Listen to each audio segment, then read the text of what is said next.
¿Por qué retomar la perspectiva de la estructura social? ¿Por qué toma relevancia, digamos? Es que en los años 90 se da una transformación, una heterogenización de la estructura social, se da una pauperización de las posiciones de clase, se da un empobrecimiento de las clases medias y empiezan a surgir nuevos actores sociales, nuevos grupos sociales. Entonces, a partir de 2003, ya hay toda una bibliografía nacional, distintos estudios nacionales que muestran que hay una tendencia contrapuesta hacia una recomposición de la estructura social. Entonces, esa fue nuestra pregunta más o menos general. Bueno, ¿se dio a nivel local una recomposición como la que se dio a nivel nacional? Entonces, lo que buscamos era más que nada eso. En los resultados lo que podemos ver es que se da una recomposición parcial de la estructura social en la ciudad de Santa Fe. ¿Por qué decimos recomposición parcial? Porque si bien a nivel del tamaño de las clases sociales aumentan las clases medias, disminuyen los sectores populares, las clases populares, hacia adentro encontramos hallazgos que permiten, que nos llevan a determinada parcialización de los resultados. ¿A qué refiere esa parcialización? Y que hacia adentro de las clases, si bien nosotros vemos que las clases medias aumentaron fuertemente, el estrato inferior, que fue el más perjudicado durante los años 90, el estrato inferior aumentó su tamaño relativo, su tamaño en relación a los otros estratos de clases, aumentó sus condiciones de vida, aumentó su nivel de ingresos, aumentaron el acceso a los servicios públicos, aumentaron sus condiciones de empleo.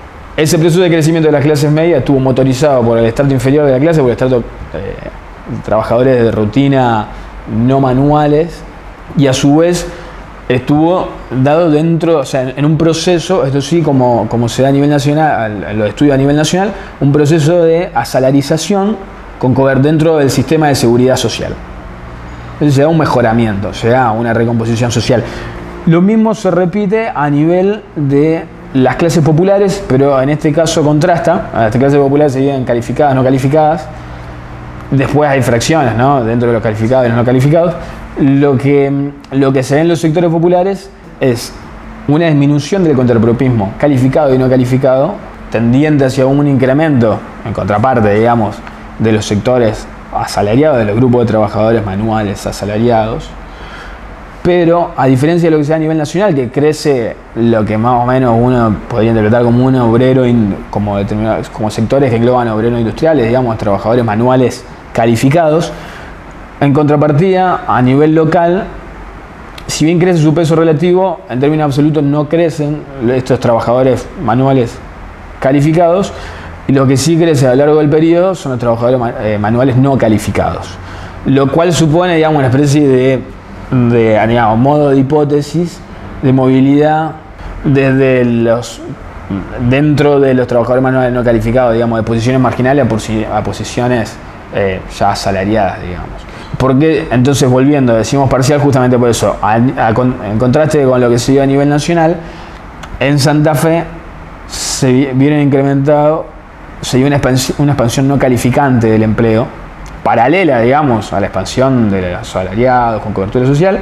Se dio una expansión no calificante del empleo, y esos trabajadores siguieron estando, digamos, por fuera del sistema de seguridad social. Si bien mejoraron sus ingresos, también estos ingresos estuvieron muy atados a la coyuntura económica, digamos, sobre todo el impacto de la crisis del 2008 y después la fase de stop and go de la economía argentina, y se conservó un núcleo considerable de trabajadores en posiciones marginales. Estamos hablando de trabajadores de servicio doméstico, estamos hablando de changarines. Se conservó, digamos, en torno al 13%, y cuando analizamos la territorialización de estas posiciones de clase de estos grupos sociales, observamos que están más o menos consolidados en el noroeste de la ciudad, digamos. Se da una expansión de trabajadores, lo que uno podría considerar administrativos, digamos, en el sector público, pero hay una expansión aún mayor de trabajadores no manuales, de rutina, en el sector privado.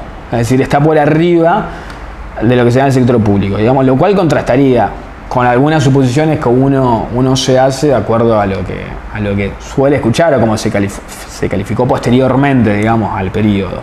De alguna manera también un propósito de esta investigación fue contribuir, digamos, a narrar de una perspectiva alternativa, a sobre todo un abordaje más económico que suele ser de la pobreza medido por ingresos, contribuyeron a una narrativa alternativa que colabora al desarrollo de políticas públicas para la eliminación de la desigualdad y para vivir una ciudad sobre todo más integrada y menos desigual. Para poder también quitar el velo a determinadas nociones meritocráticas que se desarrollaron en los últimos 4 años, que suelen ser muy nocivas, que intentan individualizar las responsabilidades de la desigualdad y no entenderlas dentro de un marco relacional, estructural, y que sobre todo no todas nacen en las mismas condiciones, digamos.